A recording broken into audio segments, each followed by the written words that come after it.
Selamat malam. Saat ini kita akan bercerita tentang pesugihan jual garam. Sebut saja nama pelakunya adalah Siti. Siti adalah seorang janda beranak 3 yang setiap kali menikah itu tidak lama, karena memang Siti ini merupakan perempuan yang bisa dibilang cantik, tetapi setiap kali menikah hampir tidak menemukan lelaki yang cocok. Artinya Siti yang ingin kehidupan yang lebih mapan dari ketiga suaminya ini rata-rata belum bisa memenuhi keinginan atau obsesi Siti. Hingga pada pernikahan yang terakhir ini, Siti menggugat cerai suaminya, padahal saat itu anaknya masih kecil, masih berusia 3 tahun. Hingga pada akhirnya dengan 3 orang anak ini, sementara Siti menggugat cerai suaminya, sehingga Siti mengalami sebuah keterpurukan ekonomi. Hingga pada suatu saat Siti nekat. Ia sebenarnya beberapa kali ingin menjual kehormatannya, tetapi mungkin sudah Siti beberapa kali melakukan hal itu, tapi belum bisa mencukupi kebutuhan anaknya. Apalagi kedua anak Siti yang dari suami yang sebelumnya ini sudah bersekolah, sehingga butuh banyak biaya.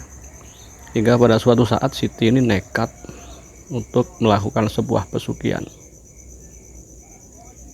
Dari beberapa orang yang dimintai tolong Siti untuk mencarikan pesugihan, akhirnya Siti memilih pesugihan jual garam.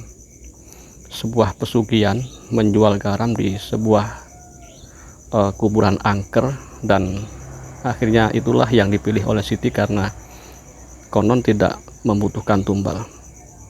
Hingga pada suatu saat Siti menemui Jamal, kenalannya di kampung, yang Jamal ini ternyata sangat suka kelendik, dan konon beberapa kali Jamal ini sudah melakukan pesugihan meskipun gagal. Pada suatu malam, tepatnya malam Jumat Kliwon, Siti akhirnya diantar oleh Jamal ke seorang kuncen di sebuah kota di Jawa Timur. Sana sang kuncen ini menyarankan agar Siti mencari yang pertama adalah menyiapkan garam krosok. Kemudian garam itu harus dicarikan 2 syarat lagi, yaitu daun waru di sebuah kuburan angker, dan ada 1 syarat lagi, yaitu janur dari kelapa gading atau kelapa yang buahnya berwarna kuning. Setelah itu Siti meminta tolong kepada Jamal untuk mencarikan persyaratan tersebut. Hingga setelah Jamal mencari informasi ke beberapa temannya, ditemukanlah sebuah pohon waru di kuburan angker, dan itu pun harus diambil oleh Jamal seorang diri dengan tanpa mengenakan busana. Mengambil daun waru itu pun harus dilakukan pada tengah malam di Jumat Kliwon. Akhirnya Jamal yang entah sudah diberi imbalan apa oleh Siti ini, akhirnya merelakan diri untuk membantu Siti mencari daun waru di sebuah pemakaman umum. Kebetulan di desa Siti itu ada sebuah kuburan yang sangat angker, dan memang sejak Siti masih kanak-kanak sudah terkenal kalau kuburan itu memang angker sampai saat ini. Akhirnya Jamal memberanikan diri untuk mengambil beberapa helai daun waru itu. Diambillah oleh Jamal di tengah malam Jumat Kliwon. Tetapi ternyata ada banyak penampakan di sana. saat Jamal mendekati pohon waru tersebut, di sana sudah ada beberapa penampakan. Jamal kaget ketika akan memetik daun pohon waru itu. Ternyata di atas sebuah dahan pohon waru itu, Jamal melihat sesosok perempuan bergaun putih dengan wajah yang pucat dan rambut yang tergerai, dan horornya wanita tersebut tertawa cekikikan. Tentu saja para pemirsa tahu apa sosok tersebut. Akhirnya Jamal berhasil mengambil beberapa helai daun waru dan akhirnya keluar dan menyerahkan daun waru tersebut kepada Siti. Nah, ini masih ada tantangan lagi, karena daun waru ini kan mau digunakan sebagai ritual menjual garam, tetapi bagaimana caranya agar daun waru ini tetap tidak kering hingga 1 bulan ke depan, yaitu pada malam Jumat Kliwon yang akan datang. Akhirnya Siti menyimpan daun waru tersebut di sebuah kulkas. Akan tetapi herannya, ini ajaib dan mungkin tidak bisa diterima oleh akal waras. Ternyata daun tersebut meskipun seminggu 2 minggu disimpan di kulkas itu tetap segar, seakan-akan baru dipetik tadi sore. Kemudian syarat kedua, Siti juga meminta bantuan kepada Jamal untuk mencari janur kelapa gading, dan itu pun setelah bersusah payah Jamal menemukan janur tersebut. Hingga sebulan kemudian, dan memang aneh, kedua daun ini, yaitu daun waru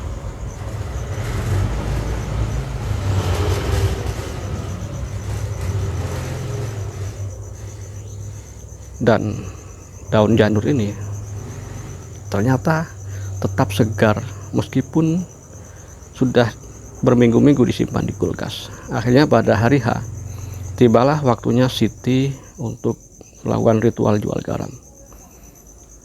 Kuncen menunjukkan ada sebuah makam angker di dekat kediaman si Kuncen, dan ternyata benar, makam itu adalah sebuah makam yang sangat angker di sebuah perkampungan di Jawa Timur, dan di sana memang jauh dari pemukiman. Jam 11 malam Siti sudah bersiap-siap di rumah Kuncen. Sebelumnya Siti dimandikan dengan air kembang 7 rupa oleh si Kuncen. Kemudian Siti diantar oleh Jamal itu diharuskan masuk ke makam angker tersebut pada jam 11 lebih beberapa menit. Pokoknya harus masuk ke makam tersebut sebelum jam 12 malam. Akhirnya masuklah Siti ke makam tersebut, dan si Kuncen berpesan agar Siti tidak menatap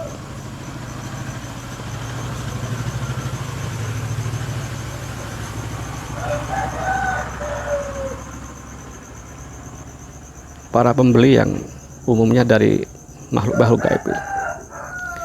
Nah, kemudian Siti masuk ke dalam makam dengan menanggalkan semua pakaiannya tanpa selai benang pun. Di situ Siti membawa tampah atau peralatan yang biasanya orang zaman dulu digunakan untuk menampi beras, ya, yang terbuat dari bambu. Kemudian garam-garam itu dibungkus dengan daun waru berjumlah 13 dan ditali dengan janur kelapa gading. Si Kuncen mengatakan Siti harus berkeliling ke makam itu seraya menjajakan jualannya. Garam, siapa yang menjual garam? Mungkin karena Siti ini sudah kepepet dan hutangnya sudah banyak, akhirnya Siti nekat. Nah, di sana akhirnya Siti menjajakan dagangannya yang berupa garam krosok dibungkus daun waru dan ditali dengan janur kuning kelapa gading ini, akhirnya menjajakan. Awalnya tidak terjadi apa-apa sampai jam 12 malam, sampai jam setengah 1 belum ada apa-apa. Tapi pada menjelang jam 1 dini hari mulailah banyak suara-suara. Ada suara orang cekikikan, ada suara orang menangis, dan seakan-akan pemakaman itu ramai dan banyak orang. Siti sebenarnya sudah tidak sanggup untuk melakukan ritualnya, tetapi dipaksakan demi ia menghidupi anaknya, dan Siti sudah terlanjur malu kepada suaminya yang digugat cerai. Pokoknya dalam benak Siti ia harus lebih kaya dari suami yang digugatnya cerai. Pada sekitar jam setengah 2 dini hari, akhirnya setelah Siti berkeliling ke makam itu, ada suara yang bertanya kepada Siti, "Jual apa?" "Jual garam."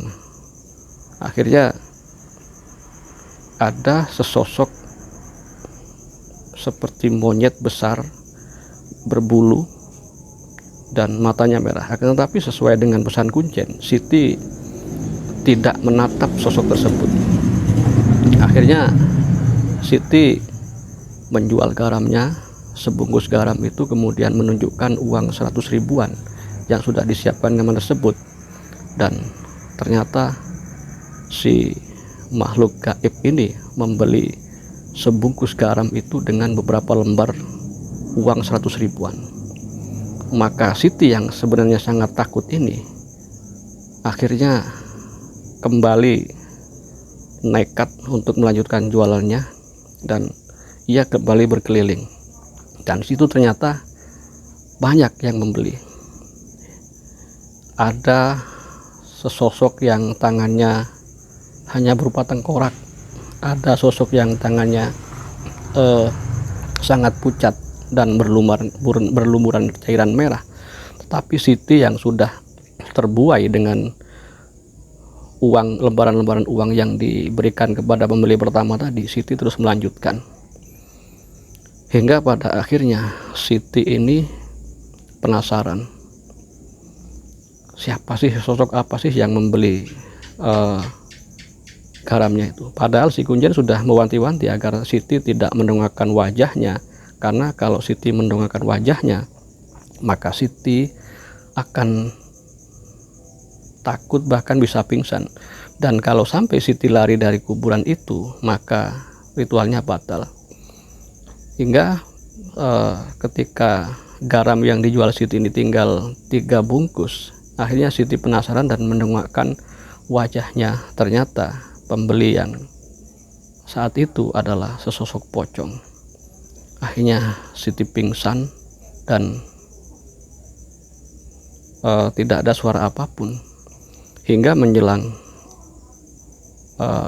fajar, dan di surau-surau sudah ada suara orang azan. Jamal ini penasaran kenapa Siti belum kembali. Akhirnya setelah ditunggu sampai fajar agak merekah, akhirnya Jamal memberanikan diri untuk masuk ke dalam kuburan tersebut, dan ternyata di sana Siti ditemukan tergeletak pingsan. Akhirnya diboponglah Siti keluar kuburan, dan Jamal sangat tergesa-gesa karena takutnya ia dipergoki oleh orang dan disangka melakukan sebuah pencabulan atau apa. Kemudian ketika Siti diguyur dengan air mineral oleh Jamal, akhirnya Siti tersadar dan dibawalah ia ke rumah Kuncen. Di sana Siti menceritakan kepada Kuncen bahwa apa yang makhluk-makhluknya telah membeli itu ada beberapa orang, dan ternyata uang yang ada di tampahnya Siti itu masih ada. Akhirnya oleh si Kuncen, Jamal dan Siti, uang tersebut dihitung, ternyata berjumlah 75 juta. Bergembiralah Siti. Akan tetapi setelah menghitung uang tersebut, si Kuncen mengatakan bahwa ritual Siti ini sebenarnya sudah berhasil, akan tetapi uang dari hasil penjualan garam ini belum bisa digunakan. Untuk menggunakan uang tersebut agar aman dan tidak mengambil tumbal, si Kuncen menyarankan agar Siti menyediakan kamar khusus di rumahnya. Ternyata pantangan yang dilakukan oleh Siti, yaitu mendongak kepada pembelinya yang saat itu sesosok pocong, akhirnya menimbulkan sebuah masalah. Hingga pada akhirnya 3 hari kemudian Siti ini dipersilakan pulang oleh si Kuncen dan diharuskan menyediakan kamar kosong di rumahnya. Di situ Siti harus menyediakan kamar kosong itu, kemudian menyediakan sesajen berupa kopi pahit, kopi manis, teh pahit, teh manis, susu, kemudian air putih, bekakak ayam, dan kembang 7 rupa dan kelapa muda. Pada malam itu Siti akhirnya diharuskan untuk melakukan ritual penyempurnaan uang tersebut, dan Siti melakukan ritual lagi di kamar rumahnya. Tidak boleh ada cahaya, tidak boleh ada menyebut asma-asma Tuhan, nama-nama Tuhan. Dan di sana pada jam 1 malam Siti didatangi oleh sesosok pangeran yang sangat tampan. Dan tanpa babibu, si pangeran ini kemudian meminta Siti untuk melakukan hubungan badan. Sanalah Siti melayani si pangeran tersebut, dan menurut pengakuan Siti kepada Jamal, ternyata si pangeran tampan tersebut sangat perkasa. Bahkan Siti di malam ritualnya itu sempat digarap 3 kali dan sangat puas. Setelah melakukan ritual tersebut, akhirnya Siti kembali kepada si Kuncen dan bilang bahwa ia telah melakukan ritual tersebut. Dan si Kuncen sudah mengatakan bahwa memang Siti sudah berhasil melakukan ritual itu, dan uang yang ia peroleh ketika menjual garam itu sudah bisa digunakan. Akan tetapi si Kuncen mengatakan ternyata sosok yang menggauli Siti saat itu adalah sosok genderuwo yang penasaran dan tertarik dengan kemolekan tubuh Siti. Dan si Kuncen ini menawarkan kalau Siti ingin mendapat uang yang lebih banyak, maka selain melakukan ritual jual garam itu, Siti juga harus tetap melakukan ritual berhubungan badan dengan sosok genderuwo itu setiap malam Jumat Kliwon. Dan Siti akhirnya menurut, karena memang sudah tergiur dengan uang tersebut. Siti kemudian membelanjakan uang tersebut untuk membayar hutang, kemudian memperbaiki rumahnya, bahkan sempat membeli motor dan HP baru. Dan ternyata memang benar apa yang dikatakan oleh si Kuncen. Pada malam Jumat Kliwon selanjutnya, Siti yang melakukan ritual serupa di kamar kosongnya itu kembali didatangi oleh si sosok genderuwo tersebut. Nah, saat itu kehidupan Siti sudah mulai membaik. Bahkan Siti sudah bisa membuat rumah baru, dan di media sosial Siti ini sudah memamerkan kesuksesannya dengan harapan bisa dilihat atau bisa disaksikan oleh mantan suaminya.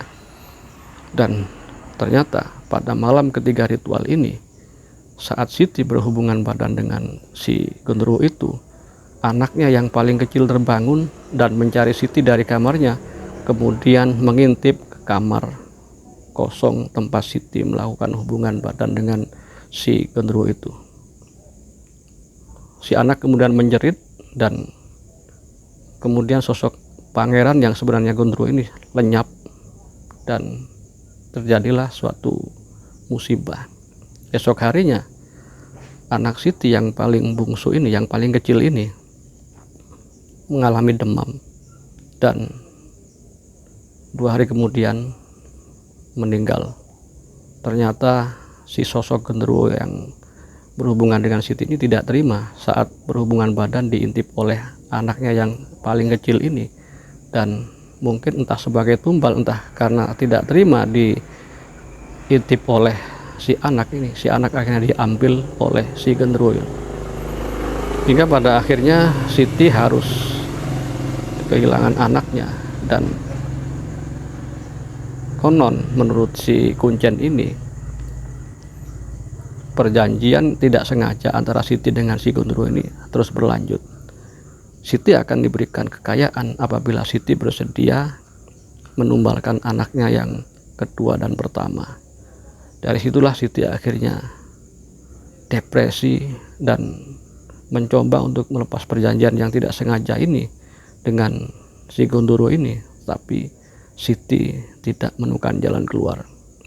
Hingga saya bercerita saat ini, Siti masih diombang-ambing, beberapa kali mencari obat atau mencari jalan keluar ke beberapa orang pintar, bahkan ke pesantren, bahkan ke dukun-dukun Jawa. Ternyata perjanjian dengan Gondoruo yang sebenarnya tidak sengaja ini masih terus berlanjut, dan para orang pintar yang membantu Siti itu banyak yang menyerah karena merasa ilmunya tidak sepadan untuk menandingi kekuatan si Gondoruo itu. Demikian kisah nyata kita saat ini, dan semoga kita bisa mengambil pelajaran dari kisah ini. Selamat malam.